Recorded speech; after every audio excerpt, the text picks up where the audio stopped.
The mirror doesn't lie. That's what they don't understand. When it proclaims someone the fairest of them all, it's not talking about beauty. It's talking about ambition. About ruthlessness. About the darkness in your soul and your willingness to use it. And right now, as I stand before its gleaming surface in the darkness of my father's study, it shows me exactly what I want to see. My stepmother's face, twisted in rage and fear. Soon, very soon, it will show mine instead. My name is Snow White. And I am not the innocent princess everyone thinks I am. I'm 7 years old when I first understand what power means. My mother, my real mother, dies giving birth to me. Father remarries within a year to Ravenna, a stunning woman from the Northern Territories. She's intelligent, diplomatic, strong. Everything a queen should be. I hate her immediately. Not because she's cruel. Not because she mistreats me. But because when she enters a room, people listen. When she speaks, father leans forward, engaged, interested. When there are state dinners, nobles seek her counsel. She has power. And I want it. Snow White, darling, she says one afternoon in the garden. I'm reading under an apple tree, or pretending to. Really, I'm watching her meet with the treasury minister, observing how she negotiates, how she persuades. Yes, stepmother. I make my voice small, fragile. Young. Would you like to learn about managing the kingdom's finances? I thought perhaps. I'm just a little girl, I interrupt, widening my eyes. I don't understand those things. I just want to play with my dolls.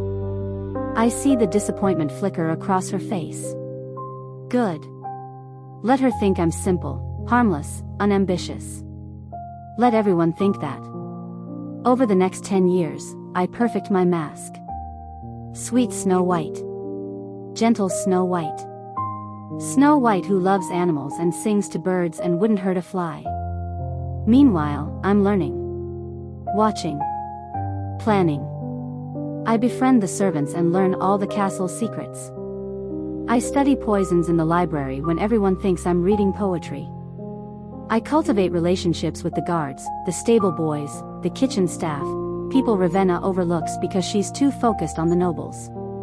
And I discover the mirror. It's in a locked tower room that father keeps sealed. I find the key in his study. He thinks I don't notice his hiding places, but I notice everything. The mirror is tall, ornate, framed in black and silver with symbols I don't recognize. When I first stand before it, nothing happens. Then I touch the glass. The surface ripples like water, and a face appears. Not my reflection. Something else. Something ancient. Who disturbs my rest? The voice echoes from everywhere and nowhere.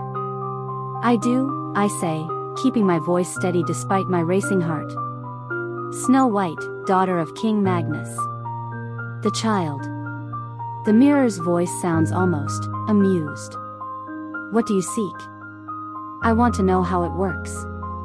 The fairest of them all, question. What does it mean? Silence. Then, you are clever. Most assume it speaks of physical beauty. But it doesn't. No. It measures ambition. Ruthlessness.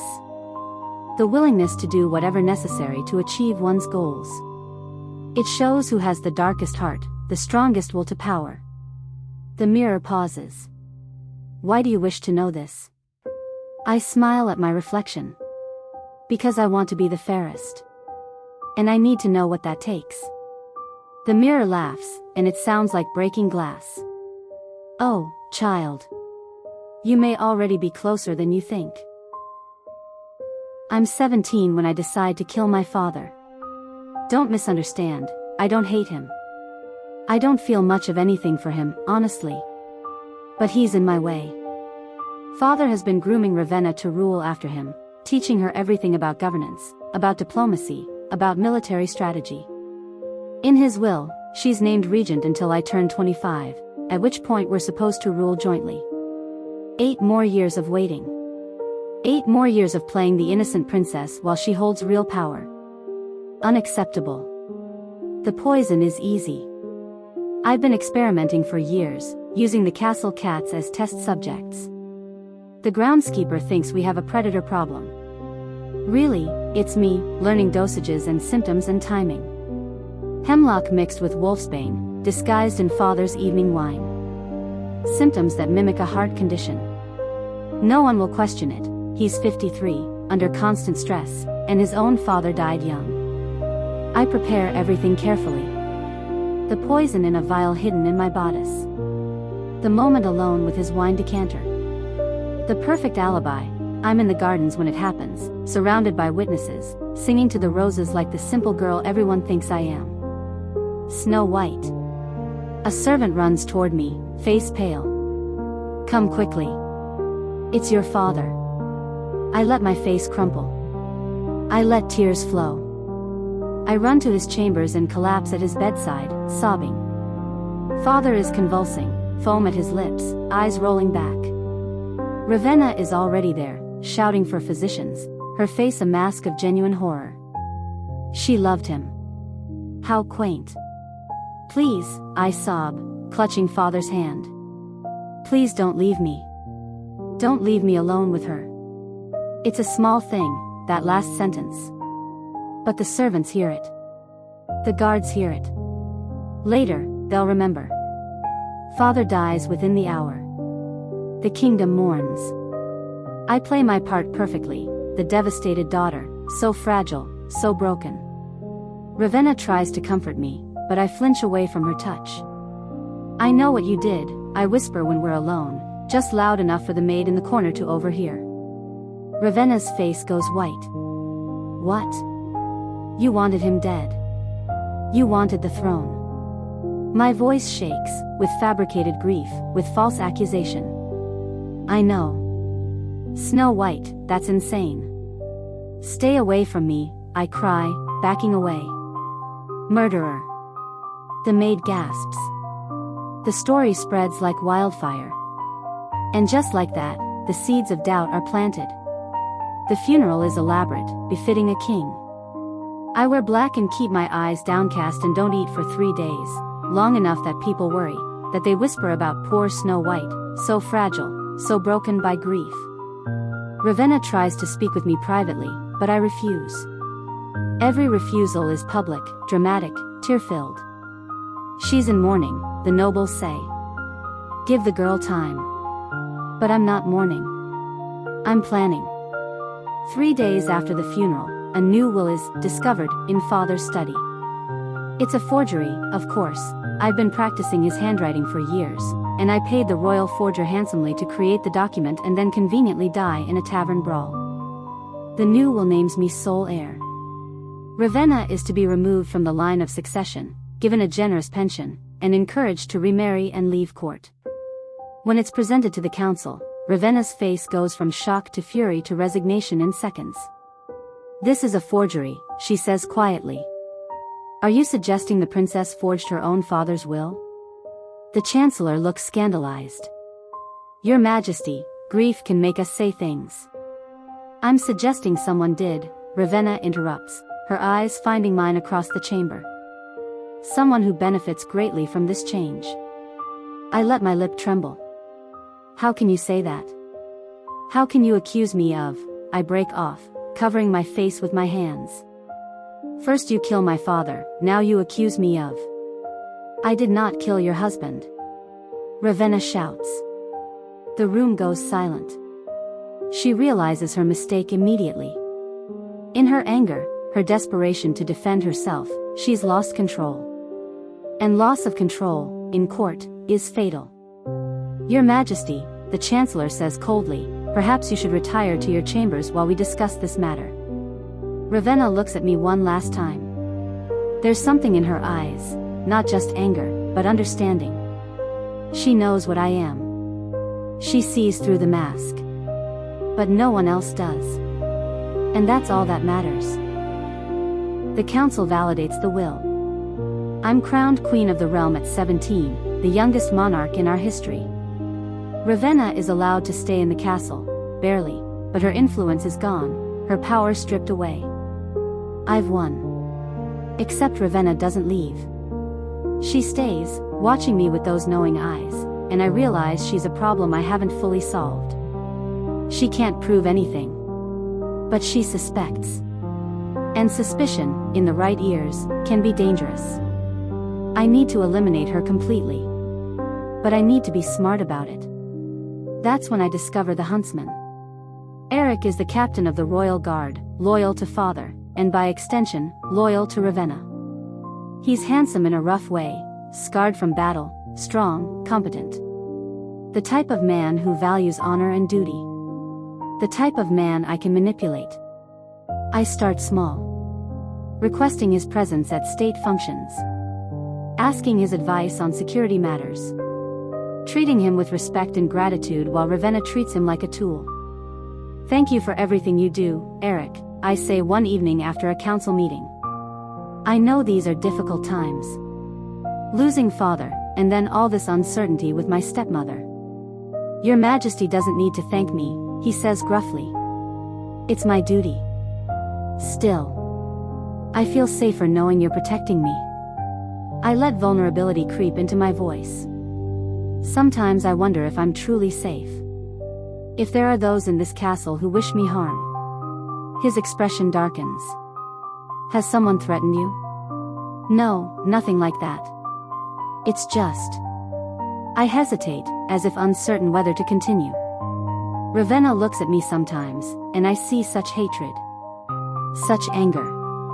I worry that she blames me for father's death, for the will, for everything. I worry she might. I break off, shaking my head.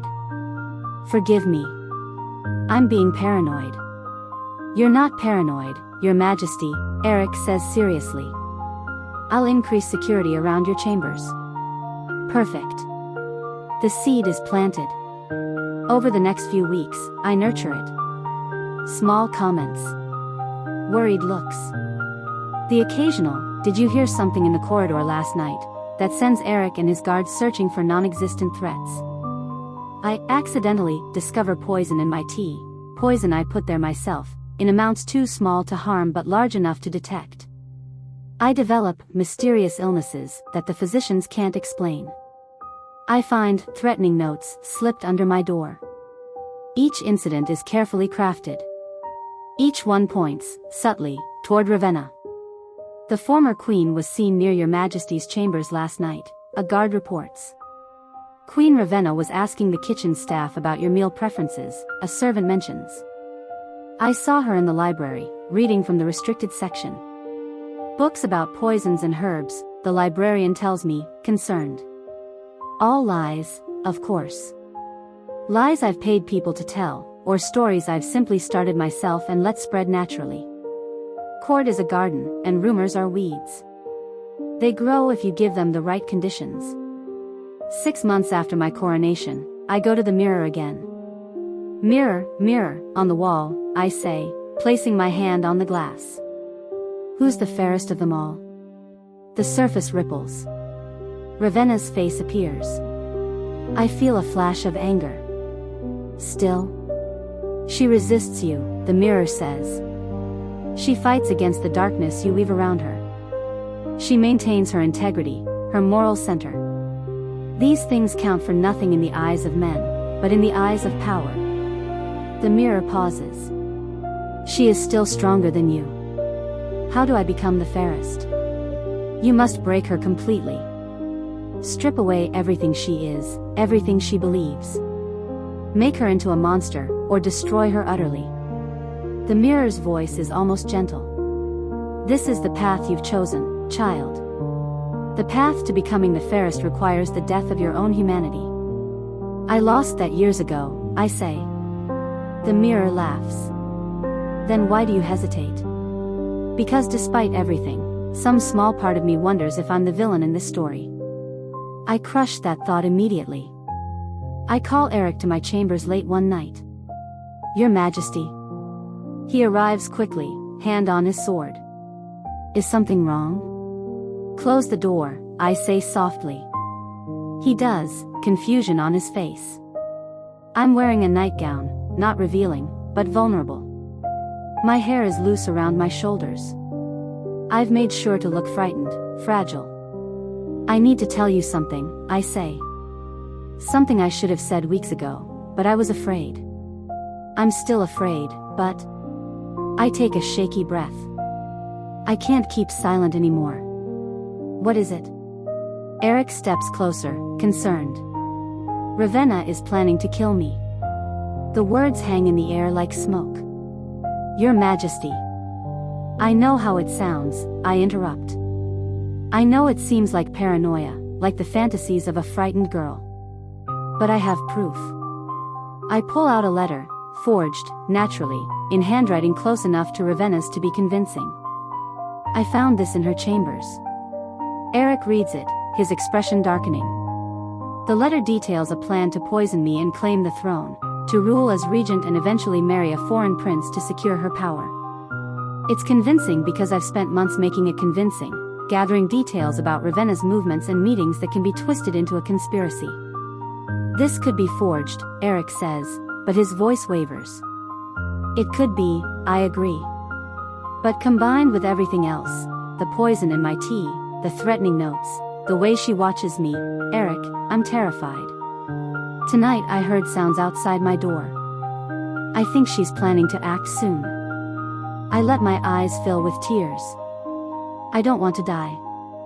I don't want to end up like my father. That does it. The mention of the king he failed to protect. Eric's jaw tightens. What would you have me do, Your Majesty?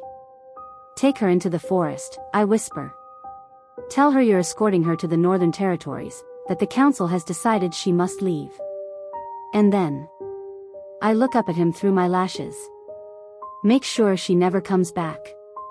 You're asking me to murder the former queen.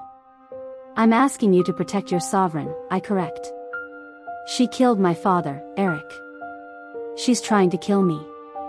If you don't stop her, she'll destroy everything he built.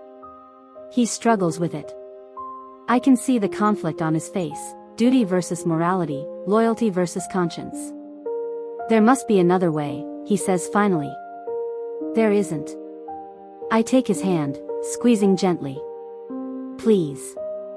I'm trusting you with my life. You're the only one I can trust. That seals it. The appeal to his ego, to his sense of duty, to his desire to be the hero. I'll do it, he says quietly. For you, Your Majesty. And for the king's memory. Thank you, I breathe. Thank you, Eric. As he leaves, I allow myself a small smile. One problem, about to be solved. Except Eric doesn't kill Ravenna. I watch from my window 3 days later as they depart, Ravenna on horseback, Eric and 2 guards escorting her. They head toward the forest, just as planned. I wait. Hours pass. Eric returns alone, his face grim. It's done. I ask when he reports to me. He nods. She's gone, Your Majesty. But something in his voice is off. Something in the way he won't quite meet my eyes. That night, I go to the mirror. Where is Ravenna? I demand. The glass ripples, showing me an image, Ravenna, alive, running through the forest. Eric letting her go, unable to go through with the execution. He betrayed me, I whisper. He showed mercy, the mirror corrects. Something you've forgotten the meaning of. Rage floods through me. I've planned everything so carefully, manipulated everyone so perfectly, and this brute of a guard ruins it with his conscience? Unacceptable. Where is she going? I ask. To the borderlands, the mirror says. To the mining settlements where criminals and outcasts hide. She'll seek shelter there. An idea begins to form. Tell me about these outcasts, I say. I find them one by one over the next 3 months. 7 men, each with their own skills, each with their own reasons to hate the crown and the system that cast them out. Grimm, a disgraced physician who experimented with poisons and was exiled for his research. He's bitter, brilliant, and immoral. Castor, a former spy dismissed for being too ruthless.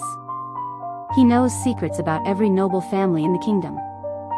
Flint, a mercenary who killed a nobleman's son in self-defense and was condemned without trial. He's skilled with every weapon imaginable. Slate, a forger so talented he once replicated the royal seal perfectly. He spent 5 years in the dungeons for it. Thorn, a thief who could pick any lock, crack any safe, steal anything. He was caught and branded, marked for life. Ash, a former knight who questioned orders once too often and was stripped of his title. He's loyal to anyone who treats him with respect. Dorian, a practitioner of old magic, forbidden arts. He was hunted by the church and barely escaped with his life. I offer them each the same thing: revenge against the system that destroyed them, wealth beyond imagination, and positions of power in my new order. The kingdom is corrupt, I tell them in various secret meetings. Ruled by the weak, governed by outdated morals and useless laws. I'm going to change that. I'm going to create something new. But I need people who aren't afraid to get their hands dirty. They all accept. I call them my 7. The court and commoners, not knowing their real identities, start calling them the dwarfs, a mocking term for the low-born men seen meeting with the queen. Let them mock. They don't understand what I'm building. What's our first task? Grimm asks at our first meeting, all 7 gathered in a hidden chamber beneath the castle. Find Ravenna, I say. Bring her back alive. I want to deal with her personally. But Castor's intelligence network reveals something interesting. Ravenna isn't just hiding. She's organizing resistance. She's gathering evidence of my crimes, building a case to present to the neighboring kingdoms. She's becoming dangerous again. We need to discredit her completely, I say, pacing the chamber. Make her look insane, desperate, unreliable. By the time she presents her evidence, no one will believe her. How? Ash asks. I smile. We give her exactly what she wants. A chance to kill me. And when she takes it, everyone will see her for the monster I've claimed she is. The plan is elegant in its simplicity. Through Castor's network, we let it leak that I'll be traveling to a remote monastery for a spiritual retreat, alone, with minimal guards. We make it look like I'm vulnerable, an easy target. Ravenna takes the bait. Castor's spies report that she's purchased poison. That she's planning to infiltrate the monastery disguised as a pilgrim. That she's desperate enough, angry enough, to attempt assassination. Perfect. Let her come, I tell my 7. Let her get close. And when she makes her move, we'll have witnesses. We'll have proof of her murderous intent. The day arrives. The monastery is remote, peaceful, perfect for an ambush. I'm in the meditation garden, apparently alone, apparently praying. Ravenna approaches slowly, dressed in pilgrim's robes, a basket over her arm. Your Majesty, she says, her voice cold. I turn, letting surprise and fear flash across my face. Ravenna. I should have seen what you were from the beginning, she says, setting down the basket. Inside are apples, red and gleaming. You played me. You played everyone. Your father, Eric, the entire court. I don't know what you mean, I say, my voice trembling perfectly. Yes, you do. She picks up an apple, and I see the needle hidden in her palm, poison, meant to be injected. You're a monster, Snow White. And I'm going to stop you the only way I can. She lunges. I don't move. I let her come, let her grab my arm, let the needle get close to my skin. And then the guards appear, exactly as planned. Along with members of the council who just happened to be visiting the monastery. Along with several nobles who witnessed everything. Eric is there too, and the look of horror and betrayal on his face is absolutely genuine. Seize her, he shouts. Ravenna is dragged away, screaming. She set this up. She wanted me to attack her. This is all part of her plan. The former queen has gone mad, I say softly, letting tears stream down my face. She truly was trying to kill me. All this time, I wanted to believe it wasn't true, but the witnesses console me. They condemn Ravenna. They call for her immediate execution. I let them argue for an hour before I speak. No, I say quietly. No execution. She was my father's wife. She deserves mercy, even now. I turn to the council. Exile her to the farthest territories. Let her live out her days far from court, far from power. It's what father would have wanted. The council praises my mercy, my kindness, my gentle heart. Ravenna is dragged away, and as she passes me, she whispers, "You've won. But you'll never be able to stop. This is who you are now. This is all you'll ever be." I smile at her. I know. And I do. I know exactly what I am. I just don't care. With Ravenna gone, my power is absolute. But absolute power isn't enough. I want to be the fairest. What more must I do? I asked the mirror that night. You must destroy the last of your humanity, it replies. You must commit an act so dark, so irreversible, that there can be no going back. No redemption. No salvation. What act? That is for you to decide. I think about it for days. What's left? I've killed my father. I've framed Ravenna. I've built a network of criminals and outcasts to do my bidding. What more could I possibly do? And then I realize, I need to become a victim again. I need the kingdom to see me as someone to be saved, to be protected. I need to transform from powerful queen to tragic martyr. I need to die.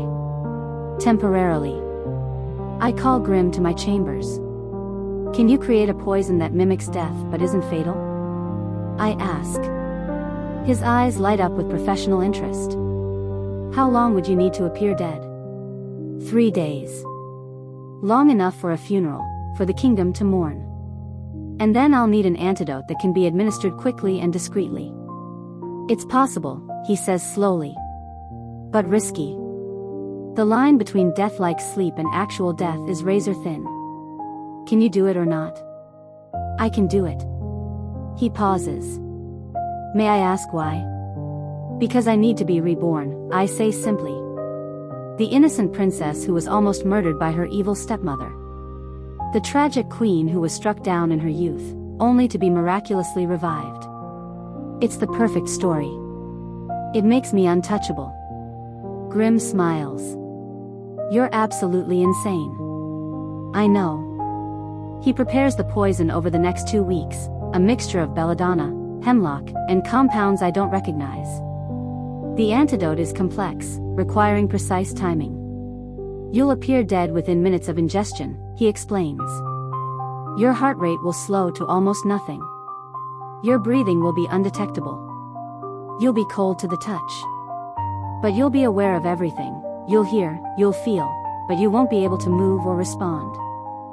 Sounds horrible. It will be. But you'll survive. He hands me a vial of clear liquid. This is the antidote.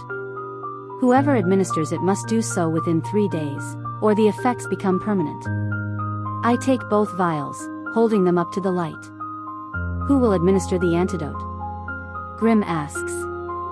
I smile. Someone who thinks he's saving me. Someone who'll become a hero. Someone I can control forever after. Prince Edmund of the neighboring kingdom arrives for a diplomatic visit exactly as planned. He's handsome, charming, idealistic, everything a fairy tale prince should be. He's also ambitious and looking to expand his influence through a strategic marriage. I'm the perfect target. I play the role beautifully. The young queen, so brave, so strong, but also lonely and vulnerable. I let him think he's wooing me. I let him think I'm falling for his charm. In reality, I'm setting the stage. 2 weeks into his visit, I invite him to a private dinner in the garden. Just the two of us, romantic and intimate. Your Majesty, he says, taking my hand. Snow White. I know this is sudden, but I must speak my heart. From the moment I met you, I've been captivated. Your grace, your kindness, your strength. Edmund, I interrupt softly. You don't have to say anything more. I feel it too. His face lights up.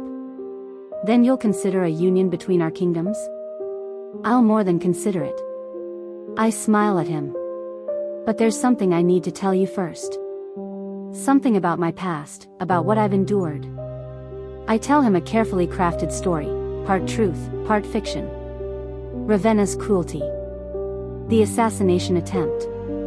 My fear that there are still those who wish me harm. You're safe now, Edmund says earnestly. I'll protect you. I swear it. I believe you, I say. And then I bite into the poisoned apple. The poison works exactly as Grimm promised. I feel it spreading through my system, numbing everything. My vision blurs. I hear Edmund shouting, panicking, calling for guards. Then darkness. Not unconsciousness, worse. I'm trapped in my own body, aware but unable to move, unable to speak. I hear everything. Edmund's desperate cries for physicians. The chaos as people flood the garden. The doctor pronouncing me dead. The keening wails of the servants. The shock of the nobles. And through it all, I can't move, can't breathe, can't scream. This is what death feels like. For a moment, just a moment, I feel something that might be regret. Fear. Horror at what I've become, what I've done to myself. Then I remember the mirror. I remember the goal. I can endure 3 days of this. I can endure anything. They prepare my body for the funeral. I feel their hands on me, cold and impersonal. They dress me in white, lay me in a glass coffin, my idea, suggested weeks ago as a tradition that should be revived. The funeral is elaborate. I hear every word of every eulogy. How beloved I was. How pure. How innocent. How tragic that one so young, so good, should be taken. Edmund is devastated. He blames himself for not protecting me. He weeps openly at my coffin. Grimm watches from the shadows, waiting for his moment. On the third day, as they're preparing to seal my tomb, Edmund approaches the coffin one final time. I'm sorry, he whispers. I'm so sorry I failed you. And then he does something unexpected. He kisses me. I feel his lips on mine, warm and alive, and for a second nothing happens. Then I taste it, the antidote. Grimm has put it on Edmund's lips, in his wine, somewhere. Edmund is administering it without knowing. My heart stutters. Gasps. Begins to beat properly again. My lungs expand. My eyes flutter open. Edmund jerks back, shock on his face. She's alive. She's alive. The crowd erupts. People scream, cry, fall to their knees. It's a miracle. Divine intervention. Proof of true love's power. I play along perfectly, looking around in confusion, reaching for Edmund's hand. You saved me, I whisper. I thought I'd lost you, he says, tears streaming down his face. You brought me back. I cup his face. You saved me with your love. The story spreads across the kingdom within hours. The true love's kiss that conquered death. The prince who saved the queen. The miracle of Snow White. I'm untouchable now. A legend. A fairy tale come to life. And Edmund is bound to me forever, believing he's my savior, my hero. Perfect. That night, I go to the mirror alone. Mirror, mirror, on the wall, I say. Who's the fairest of them all? The surface ripples. And my face appears. You have won, the mirror says. You have become the fairest, the most ruthless, the most ambitious, the darkest soul in the realm. You have sacrificed everything human about yourself for power. Are you satisfied? I stare at my reflection. At the girl who killed her father. Who destroyed her stepmother. Who manipulated everyone around her. who poisoned herself for political gain. Am I satisfied? Yes, I say. And I realize I mean it. What will you do now? The mirror asks. Rule, I say simply. I'll marry Edmund and unite our kingdoms. I'll use my 7 to eliminate any remaining threats. I'll become the most powerful monarch in history. I smile at my reflection. And everyone will love me for it. Everyone will see me as the innocent princess who overcame evil and found her happy ending. You become the villain of your own story, the mirror observes. No, I correct. I've become the hero. I've just redefined what that means. The mirror is silent for a moment. Then, your stepmother was right about one thing. You'll never be able to stop now. This is who you are. This is all you'll ever be. I know, I say. And I walk away from the mirror without looking back. 1 year later. I stand on the balcony of the palace, looking out over the kingdom. My kingdom. Mine and Edmund's. We were married 3 months after my resurrection. The wedding was magnificent, the stuff of legends. The entire realm celebrated. Edmund thinks he saved me. He thinks we're ruling together out of love, out of partnership. He has no idea that every decision he makes, I've already planned. Every policy he implements, I've already designed. He's my puppet, dancing on strings he can't even see. My 7 operate in the shadows, eliminating threats before they can materialize. Grim handles the quiet poisonings. Castor manages intelligence. Flint deals with physical problems. The others each play their part. Ravenna died 6 months ago in exile. Natural causes, officially. Really, Grimm's poison in her food, slow and undetectable. I felt nothing when I heard the news. The kingdom thrives under my rule. The people love me. The nobles respect me. Foreign powers fear me. I am the fairest of them all. And I got here by being the most ruthless, the most calculating, the most willing to sacrifice my own humanity for power. The fairy tales will tell a different story, of course. They'll say I was the innocent victim who triumphed over evil. They'll say true love saved me. They'll say I lived happily ever after. They're not entirely wrong.